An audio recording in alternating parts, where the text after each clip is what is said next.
Hello students, कुमारी study circle में आप सबका स्वागत है। अधीक्षक बाल देखरेख संस्था महिला एवं बाल विकास विभाग परीक्षा को आगे बढ़ाते हुए आज के वीडियो का हमारा टॉपिक होगा बाल मनोविज्ञान पर विभिन्न अवधारणाएं एवं सिद्धांत। इस पर हम यह क्वेश्चंस लेके आए हैं। जो बच्चे मुझसे अभी भी जुड़ रहे हैं उनको बता देना चाहता हूँ, आप लोगों के लिए से बहुत सारे वीडियो मैंने अपलोड कर दिए हैं। अगर आप मेरे पुराने वीडियो को देखना चाहते हैं तो मेरे चैनल के प्लेलिस्ट में जाएंगे, जिसमें अधीक्षक बाल देखरेख संस्था वाला प्लेलिस्ट दबाकर सारे वीडियो को देख सकते हैं। तो चलिए देर न करते हुए एक एक क्वेश्चन को सॉल्व करते हैं। पहला क्वेश्चन आपके सामने आता है, संज्ञानात्मक विकास सिद्धांत किसने दिया? स्किनर ने, पियाजे ने, वाटसन ने या ब्रूनर ने? इसमें से आपको बताना है। सही आंसर बी आएगा, जीन पियाजे। संज्ञानात्मक विकास का जो सिद्धांत है जीन पियाजे का है। संज्ञानात्मक विकास सिद्धांत जीन पियाजे द्वारा प्रतिपादित एक प्रसिद्ध सिद्धांत है जो बताता है कि बच्चे बौद्धिक कौशल कैसे विकसित करते हैं। उन्होंने 4 भागों में इसको बांटा था। पहला बांटा था संवेदी गतिशीलता, जो 0 से 2 वर्ष तक रहती है। फिर पूर्व संचलनात्मक, जो 2 से 7 वर्ष तक रहती है। फिर ठोस संचलनात्मक, जो 7 से 11 वर्ष तक रहती है। और लास्ट में औपचारिक संचलनात्मक, जो 12 वर्ष से आगे तक रहता है। निम्नलिखित में से कौन सा बाल विकास का सिद्धांत नहीं है? प्रकृति बनाम पोषण, निरंतरता बनाम असंतोष, सक्रिय बनाम निष्क्रिय विकास या आनुवंशिकता बनाम पर्यावरण? तो ये डी वाला जो आएगा, आनुवंशिकता बनाम पर्यावरण, यही नहीं है, बाकी सब है।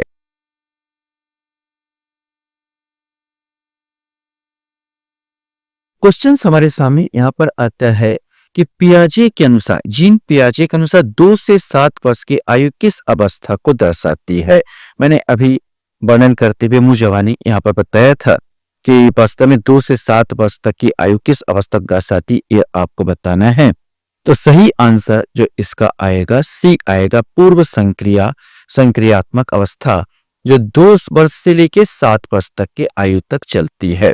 जहां तक की बात किया जाए संवेदी गतिविधि अवस्था, 0 से लेकर 2 वर्ष तक का संवेदी गतिविधि अवस्था चलती है।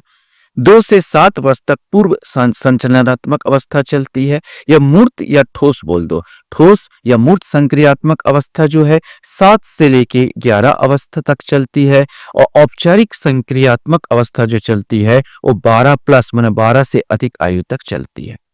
संवेदी गति अवस्था में बच्चा केवल अपने शारीरिक गतिविधियों के द्वारा इस जगत को सीखने की कोशिश करता है, समझने की कोशिश करता है। उसका संवेदी अंग ही इसके लिए काम आता है 0 से 2 वर्ष तक। पूर्व संक्रियात्मक अवस्था में बच्चा थोड़ा सा तर्क करने लगता, कुछ समझने लगता है इस चीजों में कि जिस वस्तु का अभी, जो वस्तु अभी है नहीं लेकिन उसका भी अस्तित्व है, ऐसा वो सोचने लगता है। यहाँ पर तो 2 से 7 वर्ष की अवस्था होती है।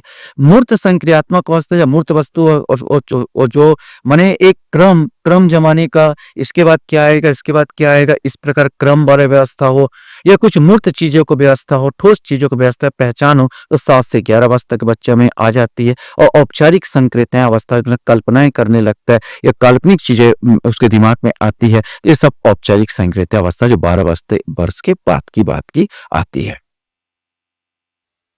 जीन पियाजे क्वेश्चन था, जीन पियाजे के अनुसार बच्चे सक्रिय रूप से दुनिया के बारे में अपनी समझ का निर्माण करते हैं। ये कैसे करते हैं ये आपको बताना है। नकल के द्वारा, कंडीशनिंग के द्वारा, आत्मसात और आवास के द्वारा, या अवलोकन शिक्षा संबंधी। सही आंसर सी आएगा, आत्मसात और आवास। आत्मसात पहले करेंगे किसी चीज को, फिर आवासित करेंगे, उस आवास में जो भी मिलेगा तो बच्चे सक्रिय दुनिया के बारे में जान करते हैं और समझ सकते हैं, निर्माण करते हैं। परिपक्वता का सिद्धांत संदर्भित करता है, ये आपको बताना है। विकास को प्रभावित करने वाले आनुवंशिक कारक, विकास को पर्यावरणीय प्रभाव, समय के साथ बच्चे में संज्ञानात्मक परिवर्तन और समय के साथ बच्चों में शारीरिक परिवर्तन। सही आंसर ए आएगा, विकास को प्रभावित करने वाले आनुवंशिक कारक। परिपक्वता का सिद्धांत कहता है विकास के एक ऐसे दृष्टिकोण को संदर्भित करता है जो मानता है कि विकास मुख्य रूप से आंतरिक आनुवंशिक कारकों से नियंत्रित होता है, जो पूर्व निर्धारित चरणों की एक श्रृंखला का पालन करता है। जैसे मान लिया जाए शैशव अवस्था में, तो शैशव अवस्था में वो शैशव अवस्था के अनुसार काम करेगा। फिर किशोरा अवस्था आएगा, माने जो भी आएगा यहाँ पर शैशव अवस्था आया, किशोरा अवस्था आया, फिर बाल्यावस्था, सॉरी पहले शैशव अवस्था आएगा, फिर बाल्य अवस्था आएगा यहाँ पर, और फिर किशोरावस्था आएगा। तो भाई किशोर आप बनते हैं, अब किशोर अवस्था में आता है, किशोर अवस्था में बात ले लिया जाए तो अपने आप बदलने लगता है शरीर, शरीर बदलेगा, आपका आवाज बदलेगा, लड़कियों में अलग परिवर्तन आएगा, लड़कों में परिवर्तन आएगा। ये किस पर निर्भर, आनुवंशिक कारक पर निर्भर करता है। ये सिद्धांत का ये रहता है कि स्वाभाविक रूप से होने लगता है। अब कोई ज्यादा सीखता है, कोई कम सीखता है, लेकिन परिवर्तन तो सब में एक आनुवंशिक कारक रूप में होता है। तो ये परिपक्वता का सिद्धांत है। क्वेश्चन है सामाजिक अधिगम सिद्धांत के जनक कौन है? ये आपको बताना है कि सामाजिक अधिगम सिद्धांत के जनक कौन है। बेंडूरा, फ्रायड, थॉर्नडाइक या कोहलबर्ग, इसमें से कोई एक आएगा। सही आंसर इसका ए आएगा, बेंडूरा। सामाजिक अधिगम का सिद्धांत, यह सिद्धांत इस विचार पर आधारित है कि लोग प्रत्यक्ष अनुभव के साथ साथ दूसरों को देखकर और उनका अनुकरण करके भी सीखते हैं। प्रत्यक्ष अनुभव द्वारा बच्चा तो सीखता है, प्लस नकल के द्वारा भी ये सीखता है, ये कहता है सामाजिक अधिगम का सिद्धांत। एरिक एरिक्सन के अनुसार शैशवावस्था के दौरान प्राथमिक विकासात्मक कार्य क्या होता है? विश्वास बनाम अविश्वास, स्वायत्तता बनाम शर्म और संदेह, पहल बनाम अपराध बोध या पहचान बनाम भूमिका भ्रम, इसमें से कोई एक। सही आंसर ए, विश्वास बनाम अविश्वास। एरिक एरिक्सन कहता है जब छोटा सा बच्चा होता है तो अपने माता पिता पर अवलंबित होता है, माता पिता पर विश्वास करता है। जब विश्वास जीत जाता है तो उसको जो विकास होता है वो बहुत जल्दी होता है। लेकिन वहीं पर अगर माता पिता, उसका पेरेंट्स, उसके संरक्षक उसमें अविश्वास माने उसको मारा पीटी करे या उस पर कुछ मंजूर में ढाए तो बच्चा उससे भागने लगता है और उसका विकास अवरुद्ध होता है। तो पर ये इंपॉर्टेंट है, बेस विश्वास और अविश्वास। तो ये कहता है एरिक एरिक्सन। क्वेश्चन है अनुकरण के सिद्धांत का महत्वपूर्ण भाग है, ये आपको बताना है कि अनुकरण के सिद्धांत का महत्वपूर्ण भाग है। मनोविश्लेषणात्मक, संज्ञानात्मक, सामाजिक अधिगम या मानवतावादी। सही आंसर सी आएगा, सामाजिक अधिगम। अधिगम माने सीखना। अनुकरण या इमिटेशन सामाजिक अधिगम सिद्धांत अल्बर्ट बुंडूरा, और याद रखना अल्बर्ट बुंडूरा ने इसको दिया था। संवेदनशील अवधियों का सिद्धांत बताता है कि बच्चे निश्चित समय पर पर्यावरणीय प्रभावों के प्रति अधिक संवेदनशील होते हैं। बच्चे अपनी गति से विकसित होते हैं। विकास चरणों में होता है। विकास प्रकृति और पोषण दोनों से प्रभावित होता है। इसमें से कोई एक आएगा। सही आंसर संवेदनशील अवधियों का सिद्धांत बताता है कि बच्चे निश्चित समय पर पर्यावरणीय प्रभावों के प्रति अधिक संवेदनशील होते हैं। यहाँ पर जो है मोंटेंसरी ने कहा है, एक और बात अब याद रखेंगे कि मोंटेंसरी ने कहा है कि यह सिद्धांत जन्म से 6 साल की उम्र तक सबसे महत्वपूर्ण होता है। यह संवेदनशील अवधियों का सिद्धांत। क्वेश्चन हमारे सामने, कौन सा सिद्धांत बाल विकास में सामाजिक और सांस्कृतिक संदर्भ के महत्व को बल देता है? यह आपको बताना है। निरंतरता बनाम असंतोष, प्रकृति बनाम पोषण, सक्रिय बनाम निष्क्रिय विकास, सामाजिक सांस्कृतिक परिप्रेक्ष्य, इसमें से कोई एक आएगा। सही आंसर इसका डी आ जाएगा। अब सामाजिक सांस्कृतिक बोला तो यही आएगा, कॉमन क्वेश्चन है, सामाजिक सांस्कृतिक परिप्रेक्ष्य। क्वेश्चन हमारे सामने यहां पर आता है, नैतिक विकास सिद्धांत किसने दिया? ये आपको बताना है। कोहलबर्ग, कार्ल रॉजर्स, फ्रायड या स्किनर, इसमें से आपको बताना है।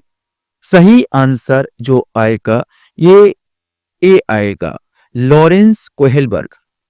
लॉरेंस कोहेलबर्ग ने नैतिक विकास का सिद्धांत दिया। यह सिद्धांत बताता है कि व्यक्ति नैतिक तर्क और व्यवहार कैसे विकसित करता है। क्वेश्चन है, व्यक्तिगत भिन्नताओं का सिद्धांत बताता है कि सभी बच्चों का विकास समान दर से होता है। बच्चों के विकास में कोई अंतर नहीं। बच्चे अनोखे तरीके से और अलग अलग दरों पर विकसित होते हैं। बच्चों का विकास केवल आनुवंशिक कारकों द्वारा निर्धारित होता है। इसमें से आपको बताना है। तो सही आंसर सी आएगा, बच्चे अनोखे तरीकों अलग अलग दरों से विकसित होते हैं। प्रत्येक व्यक्ति का अलग अलग भिन्नता होती है।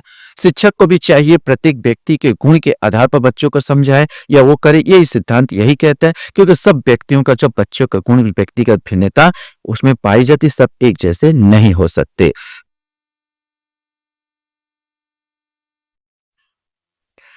क्वेश्चन हमारे सामने यहाँ पर आता है, कौन सा सिद्धांत इस विचार पर जोर देता है कि विकास एक सतत और क्रमिक प्रक्रिया है। इसमें से आपको बताना है कि कौन सा सिद्धांत विकास का था। प्रकृति बनाम पोषण, निरंतरता बनाम असंतोष, सक्रिय बनाम निष्क्रिय विकास, स्थिरता बनाम परिवर्तन। इसमें से आपको बताना है। सही आंसर बी आएगा, निरंतरता बनाम असंतोष।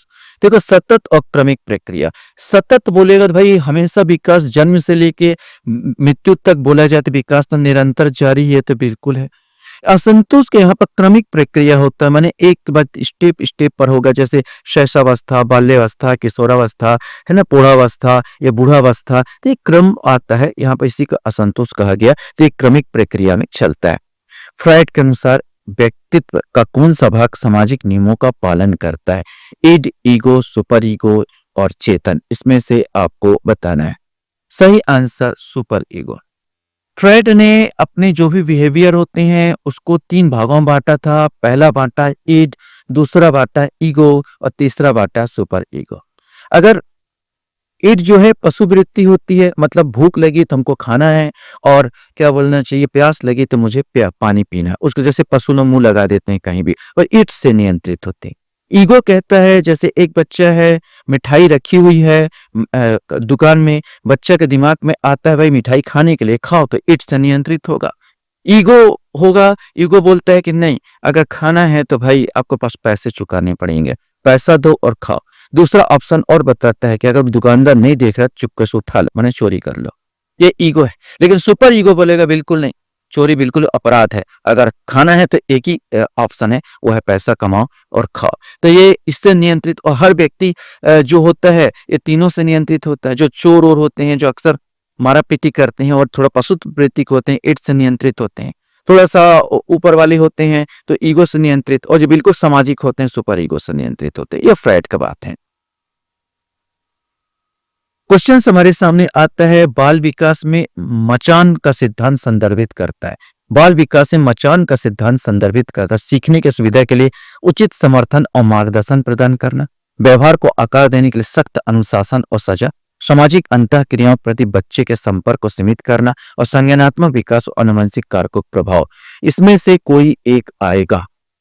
सही आंसर इसका ए आएगा, सीखने की सुविधा के लिए उचित समर्थन और मार्गदर्शन प्रदान करना। तो ये मचान का जो सिद्धांत दिया था, ये इसको मचान का सिद्धांत जो बोलते हैं, स्केप फोल्डिंग भी कहते हैं। एक शिक्षण तकनीक है जिसमें शिक्षक बच्चों को उच्च स्तर की समझ और कौशल विकसित करने के लिए समय पर सहायता और मार्गदर्शन प्रदान करते हैं। इसी को मचान का सिद्धांत कहा जाता है। इड किसके नियंत्रण में कार्य करता है? अभी मैंने कहा था फ्राइड का सिद्धांत है, तो भाई इड बोलता है पशु प्रवृत्ति होती, आनंद का सिद्धांत, ये स्वाभाविक वो होता प्रवृत्ति होती है, तो ए वाला आ जाएगा आनंद का सिद्धांत, जिसमें आपको आनंद है आए वो काम करो, तो इड आ जाएगा। इड से आप क्या हो रहे हैं, नियंत्रित हो रहे हैं। जॉन बॉल्बी द्वारा प्रस्तावित अनुलग्न सिद्धांत किसके महत्व पर केंद्रित है?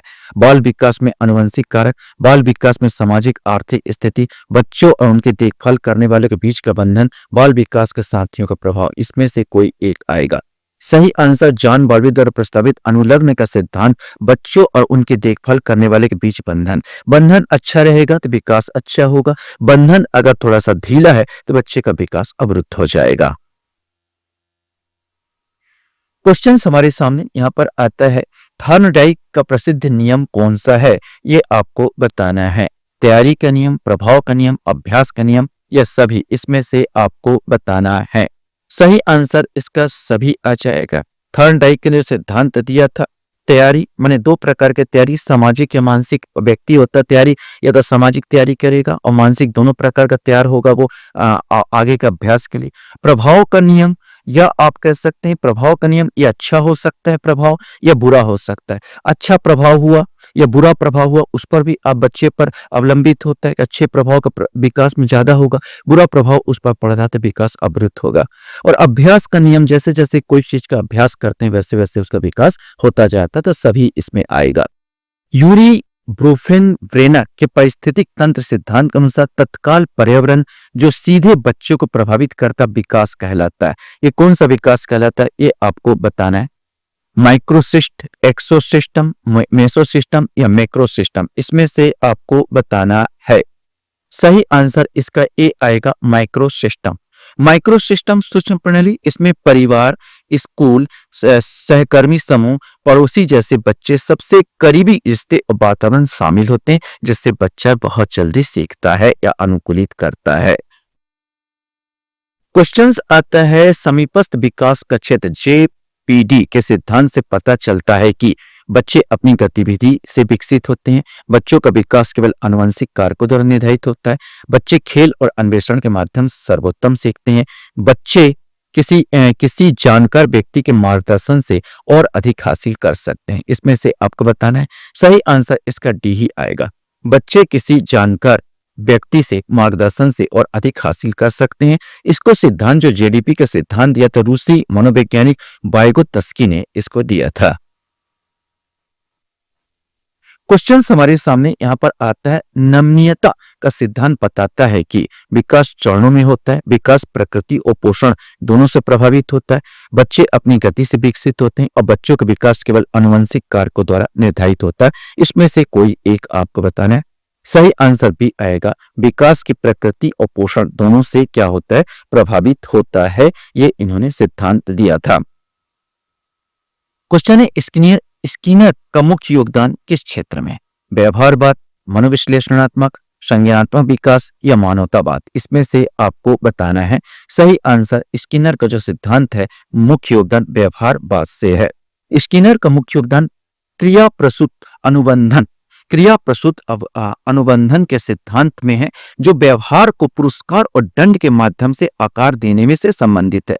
यह सिद्धांत बताता है कि अनुकूल परिणाम वाले व्यवहारों को दोहराए जाने की संभावना अधिक होती है। जो मेरे को आज बच्चे को अच्छा लगता है, अनुकूल है, उसको दोहराएगा, जबकि प्रतिकूल परिणाम वाले व्यवहारों को दोहराए जाने की संभावना कम होती है।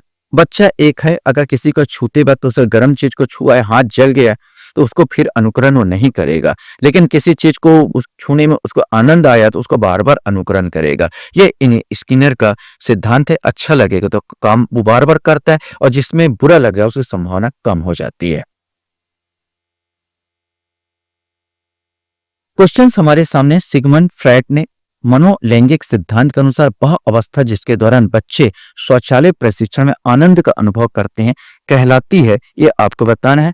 तो ये कॉमन सा क्वेश्चन, गुदाचरण कहलाता है। बच्चे जब मतलब पेशाब करने में या लेटरिंग करने में आनंद का अनुभव करने लगते हैं। ये सिगमंड फ्रायड कहते हैं। उनको रोकते हैं या वो करते हैं। जो काम भावना जो है वो गुदा के द्वारा उन लोग दृष्टिगत करते हैं या उसको प्रस्तुत करते हैं।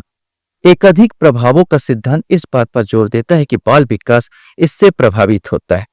केवल आनुवंशिक कारक, केवल पर्यावरणिक कारक, आनुवंशिक और पर्यावरणीय दोनों कारक, केवल सांस्कृतिक कारक, इसमें से कोई एक आएगा। सही आंसर सी आएगा, आनुवंशिक और पर्यावरणीय दोनों कारकों से यह सिद्धांत एकाधिक प्रभाव। अब साफ है, एकाधिक प्रभाव माने एक से अधिक प्रभाव, तो आनुवंशिक और पर्यावरणीय दोनों कारक इसमें आ जाएगा। क्वेश्चन है, सीखने की प्रयास और भूल सिद्धांत किसने दिया? ये आपको बताना है, सीखने का प्रयास और भूल सिद्धांत किसने दिया? ये क्वेश्चन से सही आंसर इसका डी बी आएगा, थॉर्नडाइक। थॉर्नडाइक ने इसमें बिल्लियों का प्रयोग किया था। भूखे बिल्लियों के एक पिंजड़े में कैद कर दिया।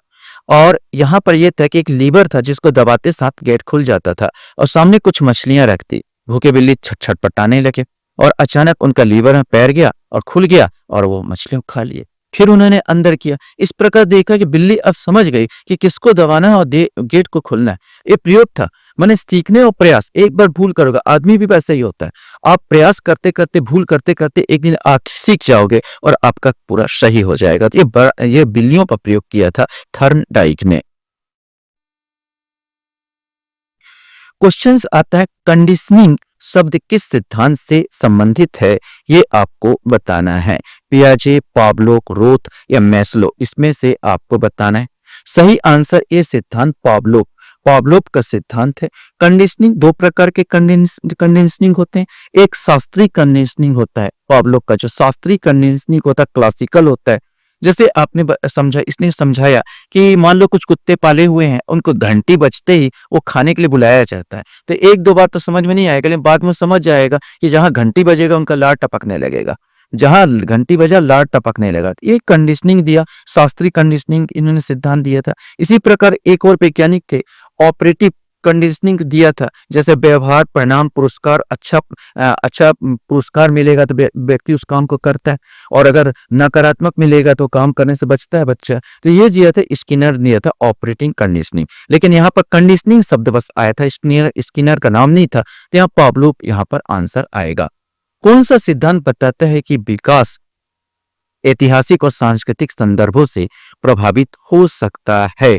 तो देखो, ये ऑप्शन तो बिल्कुल सरल सा आपको दिख रहा है कि सामाजिक और सांस्कृतिक, तो डी वाला ही आंसर यहाँ पर आएगा, सामाजिक सांस्कृतिक परिप्रेक्ष्य। सुरक्षित लगाव सिद्धांत किससे संबंधित है, ये आपको बताना है। बॉल्बी, स्किनर, ब्रूनर और फ्राइड, इसमें से आपको बताना है। सही आंसर ए आएगा, बॉल्बी का सुरक्षित लगाव सिद्धांत, जिससे बच्चा लगाव ज्यादा महसूस करता है, सुरक्षा महसूस करता है, उससे लगाव आ जाता है, मैंने कोई माता पिता से लगाव आ जाता है और अनुकरण करके वो सीखता है। रचनावाद के प्रमुख समर्थक कौन है, ये आपको बताना है। पियाजे, स्किनर, फ्राइड या कोहलबर्ग, इसमें से कोई एक आएगा। सही आंसर रचनावाद के विमेन जो होते हैं पियाजे होते हैं, तो पियाजे रचनावाद के प्रमुख समर्थक होते हैं। यह है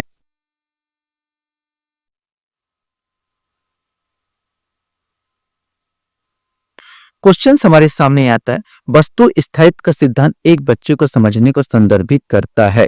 वस्तुएं तब भी मौजूद रहती जब भी दिखाई नहीं देती। वस्तुएं केवल तभी मौजूद होती जब वे प्रत्यक्ष दृष्टि में होती है। जब वस्तुएं दृष्टि से ओझल हो जाती तो गायब हो जाती है। वस्तुएं जायदी रूप से फिर से प्रकट हो सकती है। सही आंसर उसके दिमाग में जब समझ बढ़ता है तो ए वाला आएगा। वस्तुएं तब भी मौजूद रहती जब वे दिखाई नहीं देती है। अहम ईगो किस सिद्धांत का मुख्य अंग है? तो अहम ईगो तब जानते हैं, फ्राइड का मैंने बताया था। इट ईगो सुपर ईगो में इन्होंने व्यक्त किया था इस सिद्धांत को। क्वेश्चंस आपके सामने, अल्बर्ट बंडूरा ने सामाजिक शिक्षण सिद्धांत अनुसार बच्चे सीखते हैं ऑपरेटिंग कंडीशनिंग से या शास्त्रीय कंडीशनिंग से, अवलोकन संबंधी शिक्षण से, सुदृढ़ीकरण और सजा से, इसमें से आपको बताना है। ये चीजें भी आपने बताया है कि अल्बर्ट बंडूरा। अब अल्बर्ट बंडूरा की बात किया जाए तो ये जो कहता है सिद्धांत, इसका जो आता है वो अवलोकन संबंधी शिक्षा देता है। इसका जो सिद्धांत है अवलोकन संबंधी शिक्षा से संबंधित है अल्बर्ट बंडूरा का। तो ये कहता है कि सामाजिक शिक्षण सिद्धांत के अनुसार बच्चे दूसरों को देखकर और उनका अनुकरण करके सीखते हैं, नकल करके सीखते हैं। ब्रूनर का सिद्धांत किस विकास से संबंधित है? भाषा, संज्ञान, भावनात्मक या नैतिक, इसमें से कोई एक आएगा। सही आंसर ब्रूनर का सिद्धांत संज्ञान से संबंधित है। ब्रूनर का सिद्धांत संज्ञानात्मक विकास से संबंधित है, जिसे जिसे उन्होंने खोज सीखना और प्रतिनिधित्व के सिद्धांत के रूप में जाना जाता है। इन्हीं के सिद्धांत को खोज सीखना और प्रतिनिधित्व के सिद्धांत के रूप में जाना जाता है।